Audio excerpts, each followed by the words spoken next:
Madhava Jaya Gopi Dhanavaya Girivaradari Jaya Gopi Dhanavaya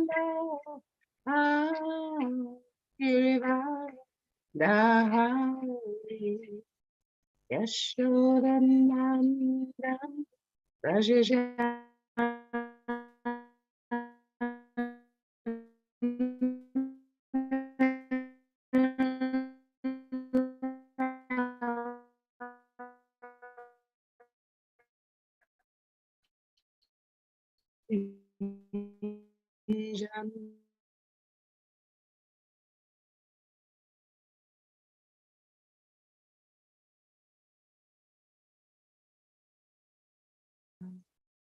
Krishna, Krishna, Hare Hare.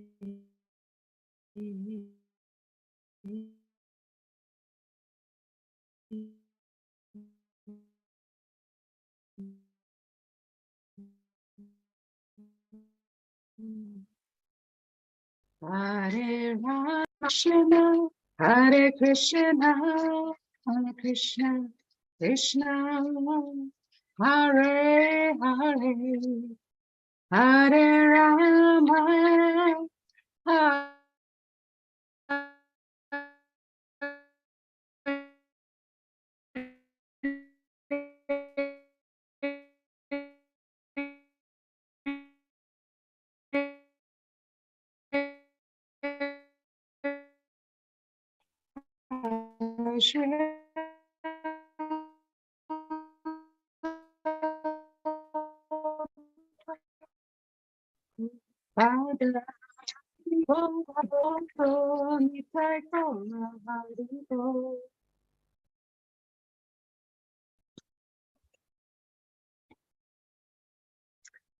Jayam Vishnu Pad Paramahamsa Buddha Jakacharya Asatara Shatamattis Divine Grace A.C. Bhaktivedanta Swami Srila Prabhupada.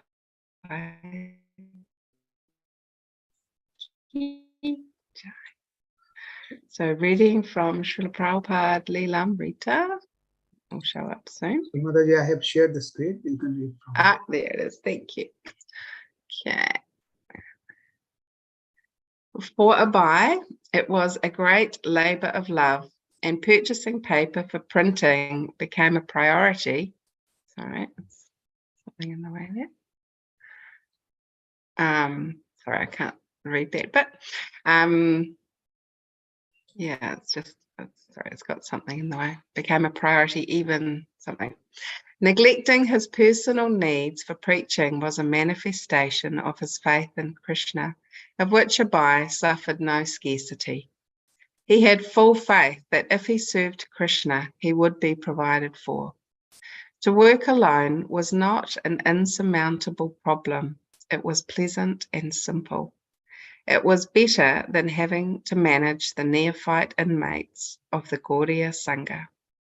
The ecstasy of working hard to serve his spiritual master was not a problem. The problem was the condition of the world.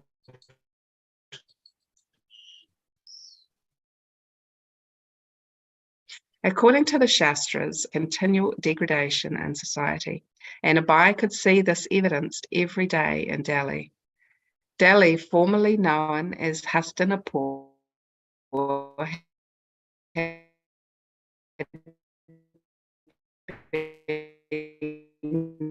the ancient capital of the patron of Lord Krishna, had been the most opulent king in the world, and whose citizens had been fully protected and provided for.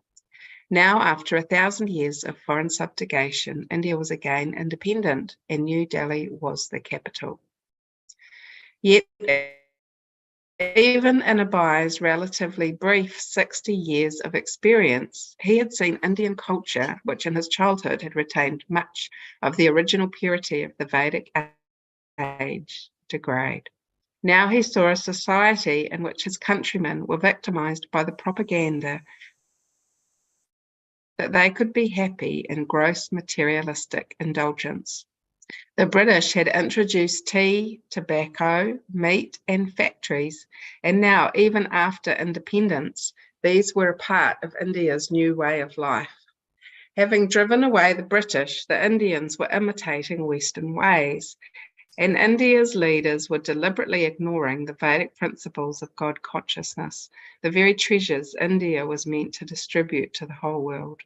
Abai had seen how India had abandoned her spiritual heritage and gone running after the modernization of the West. But now, where was that material advancement? Were Indians any happier in their independence than they had been in British days?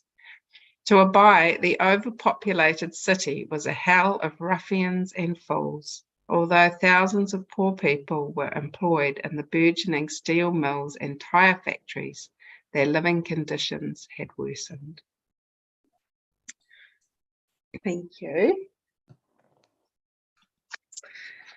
Reading from Srimad Bhagavatam, Canto 4, Chapter 22, Text 6. Hatakashana ashinan svadishniv eva pavakam shradhat samyama samyukta prita praha bagarajan hatakashana asinan svadishniv eva pavakam Shraddha Samyama Samyukta Prita Praha Bhagagrajan Hatakashana Ashinan Svadishniv Eva Pavakam Shraddha Samyama Samyukta Prita Praha Bhagagrajan Hataka Arshane on the throne made of gold, Ashinan, when they were seated, Svardishniyeshu, on the altar, Eva, like, Pavakan, fire, Shraddha, respect, Samyama, restraint, Samyukta, being decorated with, Pritaha, pleased, Praha, said, Baba, Lord Shiva, Agrajan, the elder brothers.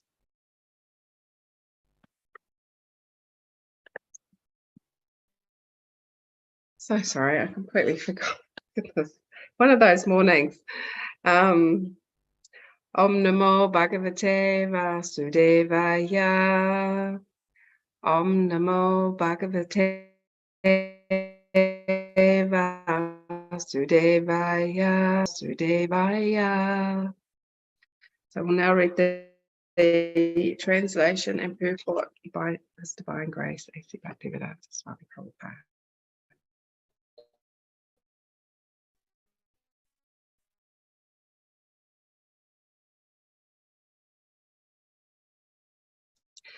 The four great on an altar. Maharaj Prithu, out of his great gentleness and respect for them, began to speak with great restraint as follows. Purport. The Kumaras are described herein as the elder brothers of Lord Shiva. When the Kumaras were born out of the body of Lord Brahma, they were requested to get married and increase the population. In the beginning of the creation, there was a great need of population. Therefore, Lord Brahma was creating one son after another and ordering them to increase. However, when the Kumaras were requested to do so, they declined. They wanted to remain brahmachari throughout life and be fully engaged in the devotional service of the Lord. The Kumaras are called Naishtika brahmachari, meaning they are never to marry. Because of their refusal to marry, Lord Brahma became so angry that his eyes became reddish. From between his eyes, Lord Shiva or Rudra appeared. The mode of anger is consequently known as Rudra. Lord Shiva also has a Sampradaya party, known as the Rudra Sampradaya, and they are also known as Vaishnavas. Om Jnanati Anandasya Gyananjana Shalakaya Chakshum Malitamya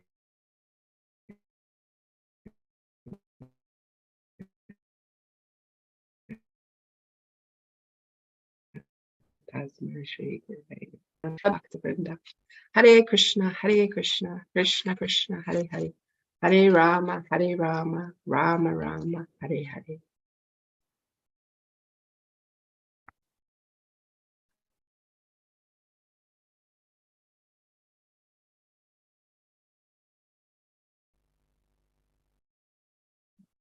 All right, can you see me? Computer just did something.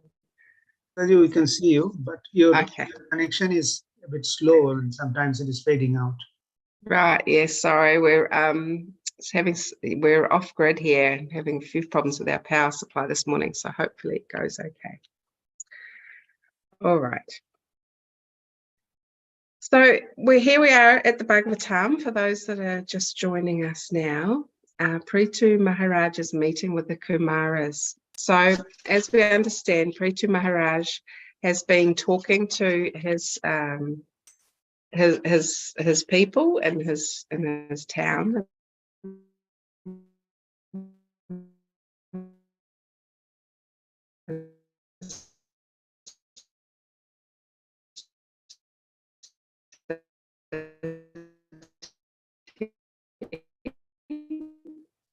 And he's bathing their feet and sprinkling it in his hair. And that when the Kumaras arrived, as it said here, that they're blazing, they're seated on a golden throne and they appeared just like fire blazing on an altar. So they're extremely effulgent. And it's explained that when they arrived, Maharaj Prithu, he couldn't restrain himself. He just ran out to welcome them and to bring them into the palace and to sit them on the altar. And there's going to be some very wonderful conversations between Maharaj Prithu and the four Kumaras around Maharaj Prithu asking questions of them for the upliftment of the rest of the audience, for the society, and for us through the pages of the Srimad Bhagavatam. So Maharaj Prithu is going to ask these questions to help us understand the best way to utilize the human form of life. And the Kumaras are going to give very illuminated responses. So who are the Kumaras? The Kumaras are really interesting personalities in the Vedic literatures, and we have their darshan through the Srimad Bhagavatam. So they are sons of Lord Brahma, and Lord Brahma was, as it's explained here in the purport, he was wanting to increase the population in the universe, because he'd started this material universe, sons and grandsons and great-grandsons. But the four Kumaras from the outset were like, no, the body of a 4 or 5-year-old boy, Prabhupada explains. So they stayed in the physical appearance of a 4 or 5-year-old child. And why is that? Why might they do that, would we ask? And Prabhupada explains that it's because they didn't want to go into having the bodies of youth where the senses can become more unstable. They wanted to remain brahmachari throughout life, and they wanted to fully engage themselves in the service of the Lord. So as Prabhupada explains here, they wanted to remain brahmachari throughout life and be fully engaged in the devotional service of the Lord. Yeah. So here they are. They've arrived from out of space. They didn't need airplanes. They just came down and landed on Earth. And Prabhupada, in a few verses prior to this, talks about how birds of a feather flock together, and that anywhere that the Kumaras went, so they had a special mystic power, that wherever they went would immediately become sinless. So by their presence, by their feet coming down, touching the earth, everywhere that they go just becomes completely sinless. And Prabhupada also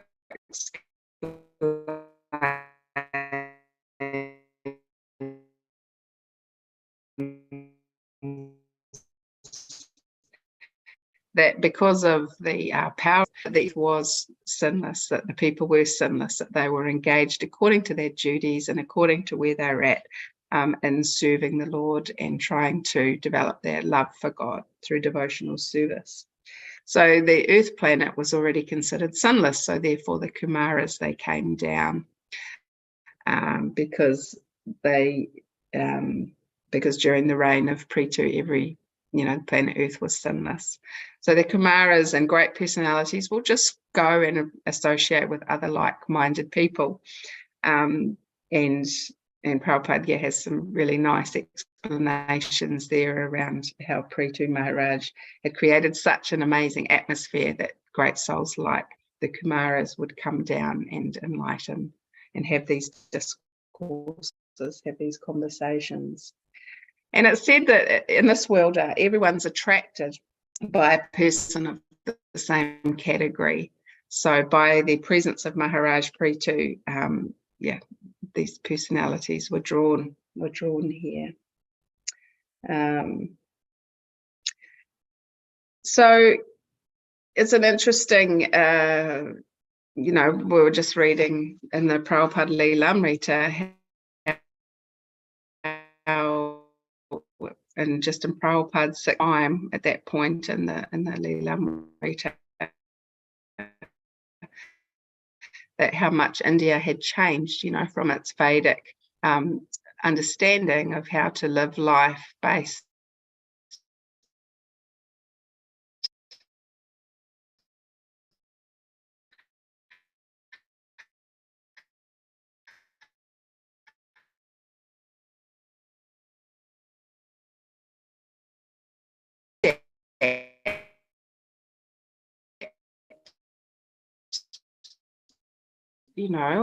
we can look at the lens in which we're viewing life. And through the Vedic lens, the introduction of meat eating, illicit sex, gambling, intoxication, and the increasing normalization of these processes is it's a hellish condition of life. Because from the Vedic lens,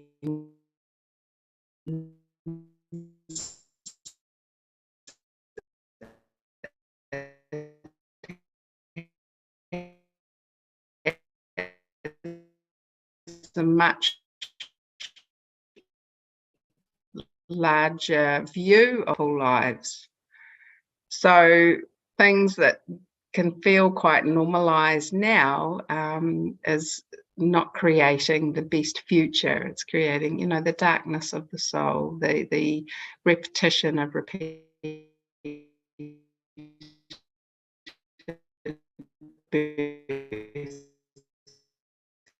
and death because of these activities, the different knowledge, different aspects of knowledge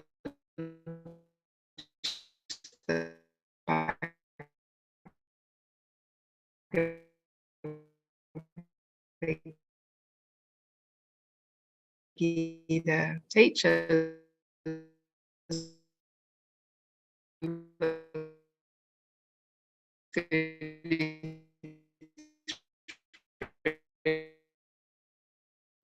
$1 million lotto. We start every moment that we breathe. We're having less time on this planet, less time in this human form of life. So the way that we utilize time is subject, and many of the questions and answers through the pages of the Bhagavatam. What is the best way to utilize time? What is the most perplexing thing that humans do? And that is that we know time is temporary. We know death is coming at some point, and yet we continue to act in such a way that we don't really acknowledge that. So the Kumaras, very wonderfully coming into the Bhagavatam, their meeting with Pretu Maharaj being so wonderfully captured in the Bhagavatam for us to read. And they're having these questions, they're having these discussions on, what is the best utilization of time? What is the best way to live our lives?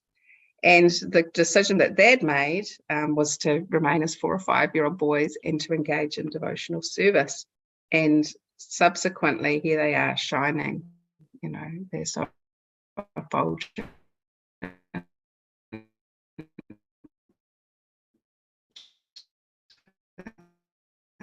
And they're so uplifting that include personality, how to receive spiritually advanced personalities.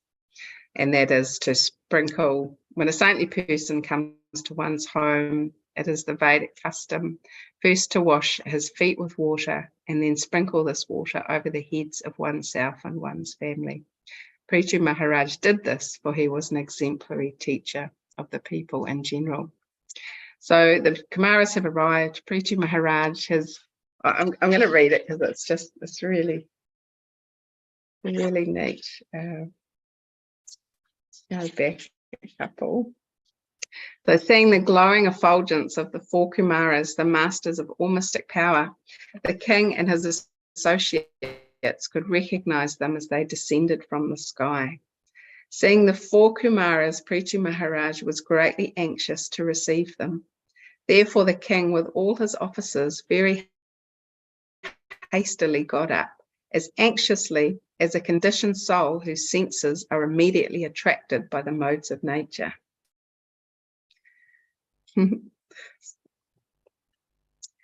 So Prabhupada writes in the purport there that every conditioned soul is influenced by a particular mixture of soul, is attracted to certain types of activity, which he is forced to perform because he is completely under the influence of material nature. Here,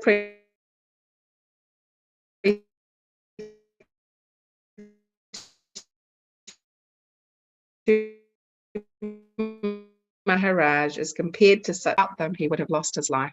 The conditioned soul is attracted by the objects of sense gratification. And we know this through our own lives, that we have eyes, we have ears, we have a nose, we have a tongue. Eyes are attracted to see beautiful things. The ears are attracted to hear nice music. The nose is attracted to enjoy the aroma of a nice flower. And the tongue is attracted to taste nice food. So this is the situation that the living entity finds itself in, is within this body, the mind and senses.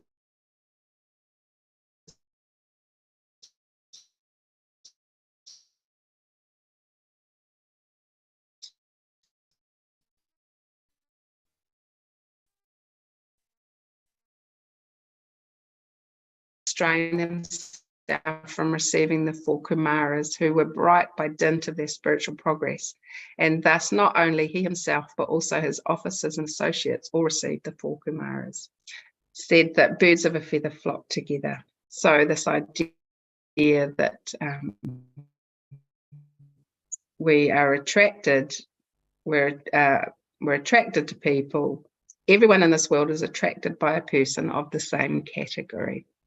So this is a nice way to kind of reflect on our own lives and our own progression in spiritual life, or our determination to advance and develop our spiritual consciousness, is to look at, who it is that we choose to associate with, who it is that we're attracted to in terms of wanting to be with and hang out with and engage with.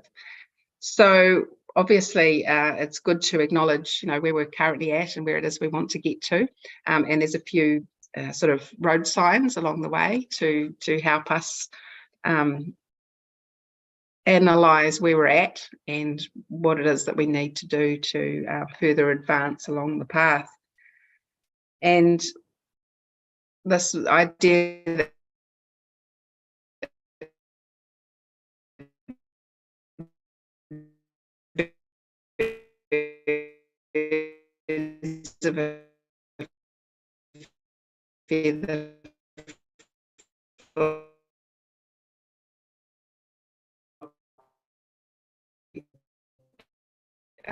the great personalities, and to worship them and to get their mercy.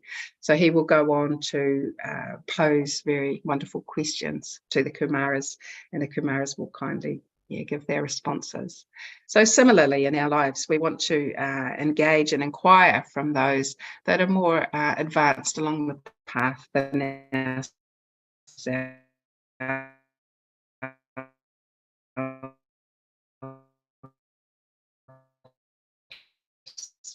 and not get caught developing their connection and dedication to engaging in the Lord's service.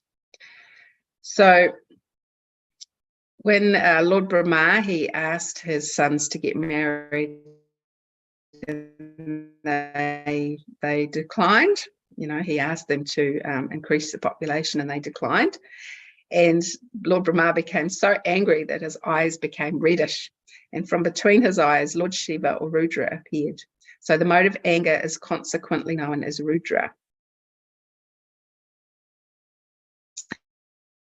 So this is, so also in this purport, we're hearing how it was that Lord Shiva, from his sons refusing to marry and populate the universe. So it's interesting, isn't it, how these great personalities, by their refusal to follow their father's instructions, and then Lord Shiva appeared. And of course, we understand through this pastime of Prithu Maharaj, so his father was Maharaj Venu, and there's those texts and purports when the Bhagavatam's talking about Maharaj Venu, and Prabhupada writes how the son, we want to have sons that are going to help us further advance, in our lives. So in ancient society in Vedic India, there was an idea that you would have sons that would help you sort of advance. So if you didn't quite make it to the heavenly planets, or you didn't quite make it somewhere, then your son would do penances and austerities on your behalf to help you get to a better place. But of course, Maharaj Venu was not a nice personality at all, but Prithu Maharaj, because he was such a wonderful son, has saved Venu. But so here's Lord Brahma. He's so angry that Rudra has appeared.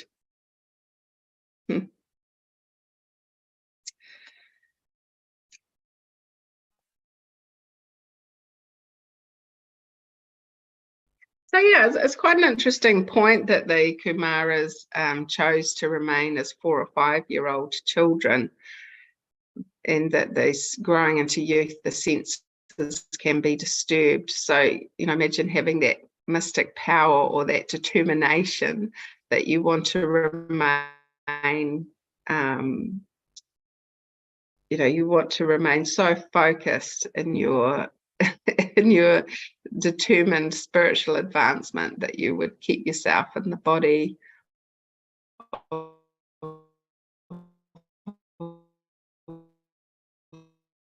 4 or 5-year-old child. I mean, it's inconceivable, isn't it?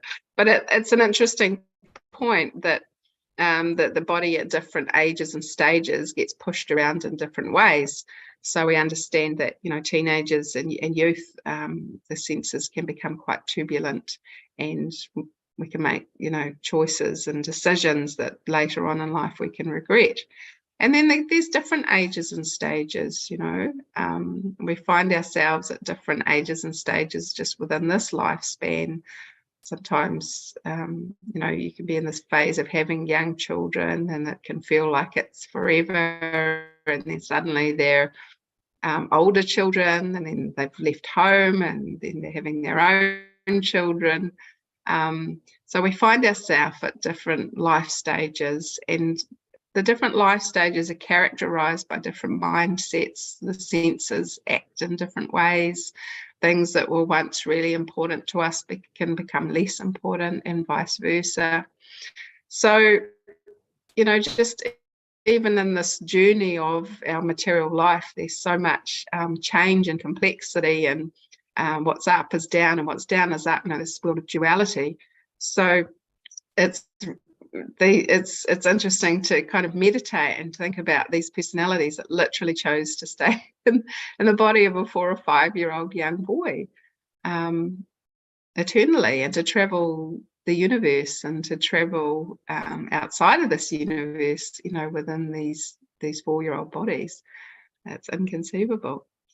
And in our own lives, it's sometimes good to take stock of where is my body and mind at? What life stage am I at?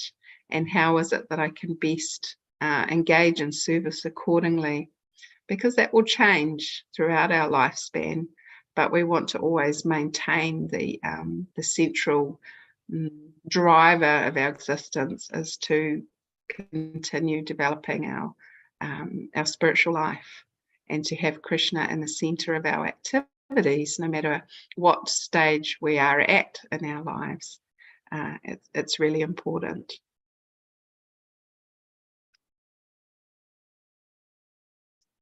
So we're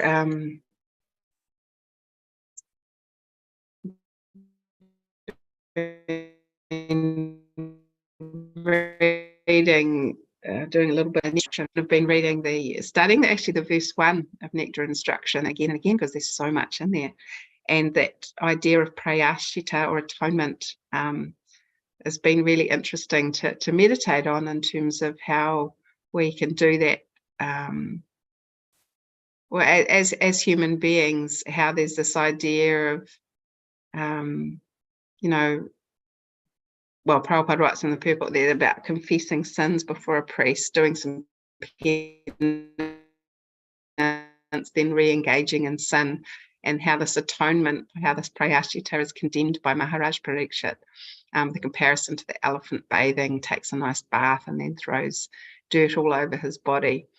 And that sinful activity cannot be counteracted by pious activity, which is, it's quite an interesting point, because as we've been reading through these verses and through this part of the Bhagavatam, Maharaj Parikshit, he's instructing human beings how to live their life in a way that's conducive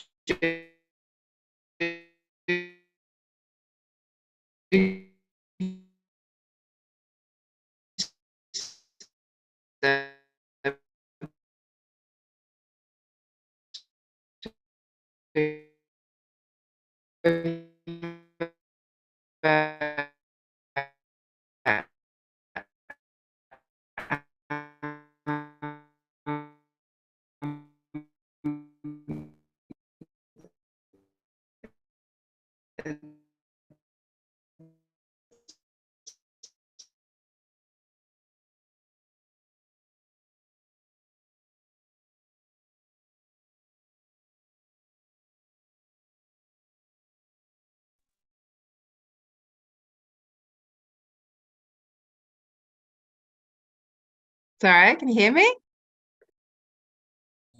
Now we can hear you. Sorry. Sorry, not sure what happened there. Yes, so just talking about the difference between good and bad karma and actually devotional service, devotional life. That good karma can't counteract bad karma and vice versa, but devotional service transcends those dualities.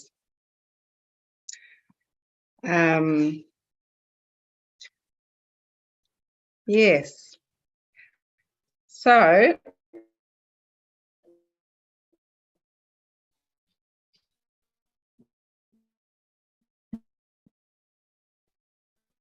because the internet is a little bit sages were elder to Lord Shiva, and when they were seated on the golden throne, they appeared just like fire blazing on an altar. Maharaj Prithu, out of his great gentleness and respect for them, began to speak with great restraint as follows. Purport: the Kumaras are described herein as the elder brothers of Lord Shiva. When the Kumaras were born out of the body of Lord Brahma, they were requested to get married and increase the population. In the beginning of the creation, there was a great need of population. Therefore, Lord Brahma was creating one son after another and ordering them to increase. However, when the Kumaras were requested to do so, they declined. They wanted to remain brahmachari throughout life and be fully engaged in the devotional service of the Lord. The Kumaras are called Naishtika Brahmachari because they are never to marry. Meaning they are never to marry. Because of their refusal to marry, Lord Brahma became so angry that his eyes became reddish. From between his eyes, Lord Shiva or Rudra appeared. The mode of anger is consequently known as Rudra. Lord Shiva also has a Sampradaya party known as the Rudra Sampradaya, and they are also known as Vaishnavas. So we are about to be treated with some wonderful questions by Maharaj Paritu and some wonderful responses from the four Kumaras with some very powerful perspectives on how it is we can live our lives in the most conducive way. So it's quite a treat coming up in this part of the Bhagavatam. So does anybody have any comments or questions?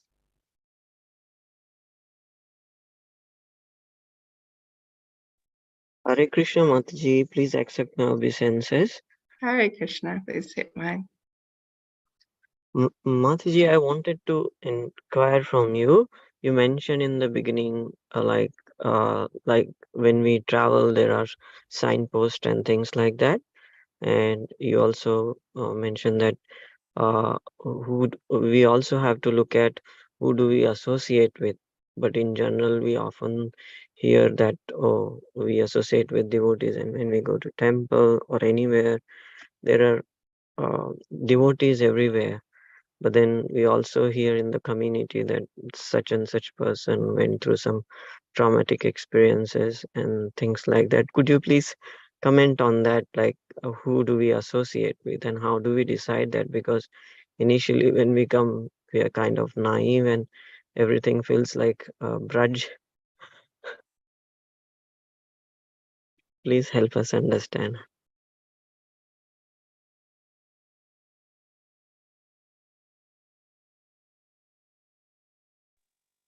I think internet was.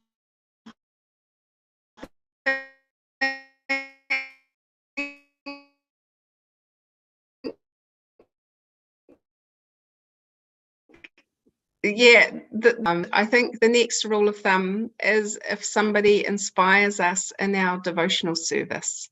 So sometimes we can think, oh, you know, this person's lovely and they're really fun to talk to and it's nice to talk with them because they're always, you know, gossiping about this and gossiping about that, and I can really understand them and get them. And that's, you know, fine. That might be a person that we get on with and have a relationship with. But in terms of our spiritual advancement, we want to be with people that encourage us to be more serious in our sadhana practice, more serious in our engagement in devotional service. And these are the factors that we look for in association. Is this person helping me become more serious in my spiritual development? Is this person encouraging me in devotional service and in aspiring to and continuing to follow the four regulative principles of freedom? And is this person helping me develop a relationship with Srila Prabhupada through parampara in terms of the bona fide guru, the bona fide spiritual teacher who's connecting me with parampara? Is this person aiding and supporting me to develop that relationship and that determination? So if that kind of makes sense, I guess it's discriminating. Different people in our lives bring different things. You know, most of us are at work, we're working with people and associating with people who aren't aspiring devotees, who are not practicing devotees, but knowing to discriminate who's who in our life. Who it is that we go and buy our vegetables from, or who it is that we go and buy our petrol from, or who it is that we receive our paycheck from, and who it is that is connecting us with parampara, is connecting us with a determination to gradually develop our spiritual consciousness, who's encouraging us to go deeper into the purports and translations in Prabhupada's books to apply it to our own life where we're at. So it's having an analysis of who's who in your life, and gradually over time that will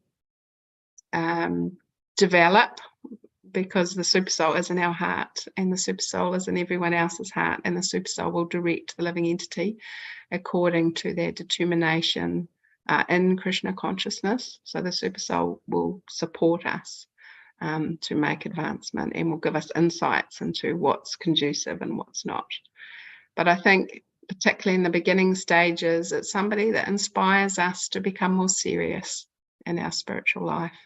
And sometimes that person or persons who inspire us to start with aren't necessarily the ones that continue to inspire us as we progress in our spiritual journey. They might just have had one part in our journey, brought us to a certain space and time, and then others may help us from there. So I hope that makes sense. Yes, Mataji, thank you very much.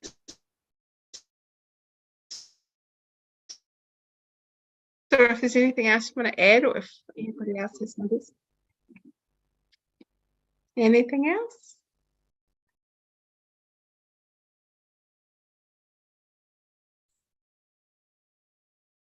Hare Krishna Mataji, thank you very much for the very nice class, as well as the way you have explained how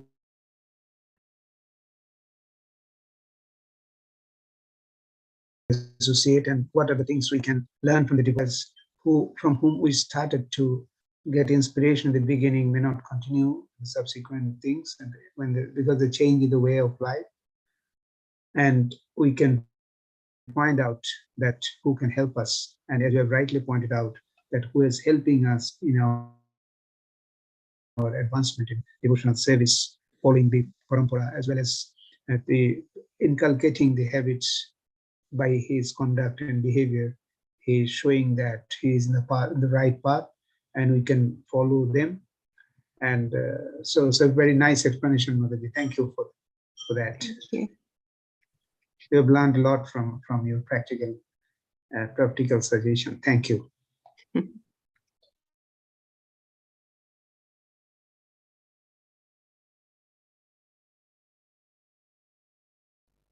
All right.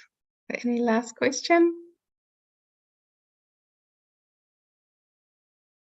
All right. Well, thank you all very much for being here this morning and allowing me to talk about Srimad Bhagavatam. Hare Krishna. Vancha kalpatarubhyascha kripa sindhubhyascha Vaishnavebhyo namo namaha. Ananta Koti Vaishnava ki jai. Grace Shilum Yatra Mataji ki jai. Jai. Shila Prabhupada ki jai. Jai. Hari Hari Bol. Hare Krishna. Hare Krishna.